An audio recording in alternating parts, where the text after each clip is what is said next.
नमस्कार दोस्तों। क्या आपके साथ कभी ऐसा हुआ है कि कोई रिश्ता आपके बहुत करीब है और हमेशा आप ही फ़ोन करते हैं, सामने से कभी भी फ़ोन नहीं आता है। फिर आपको एक समय के बाद लग जाता है कि यार मैं कब तक फ़ोन करूं? कभी सामने वाले को भी तो फ़ोन कर लेना चाहिए ना। आई होप हुआ होगा।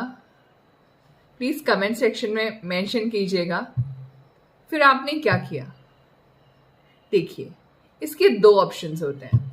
या तो आप सोचिए ठीक है भैया, मेरी ही जिम्मेदारी है, अगले ने फोन किया ठीक है, नहीं किया तो भी ठीक है, बट मैं तो फोन करूंगी। आप फिक्स कर लीजिए, सप्ताह में एक दिन कॉल कर लिया, 10 दिन में एक बार कर लिया, या महीने में एक बार कर लिया, बिकॉज आपको तो मालूम है सामने वाला तो फोन करेगा नहीं। अब भले वो बात करेगा, पिक करेगा फोन, वो ऐसे बात करेगा एज इन कुछ है ही नहीं, एंड एक्चुअल में कुछ है भी नहीं। जहां वैसा रहेगा वहां पे एक अलग माहौल चलता है। या फिर आप भी इग्नोर मार दीजिए। आप सोचिए कि जब अगला मुझे फोन नहीं कर रहा है तो मैं किस लिए फोन करूं।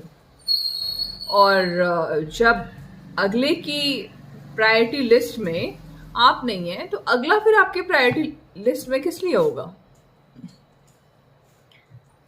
दो ऑप्शन है फ्रेंड्स, अब आप इसमें से जो भी फॉलो कीजिए, आपकी मर्जी, लाइफ आपकी, चॉइस आपकी। होता है रिश्तों में कई बार ऐसा बहुत ज़्यादा देखने को मिला है। कई बार parents, then in laws, then sister in law, brother in law, then दूर के रिश्ते। हो सकता है कि 10 बार आप भी ट्रिन ट्रिन कर रहे हो। और अब तो जियो का ज़माना है, अब ऐसा भी नहीं है, आपका फिक्स पेमेंट है एंड उसके साथ आपका फिर इनकमिंग एंड आउटगोइंग में कुछ लिमिट नहीं है।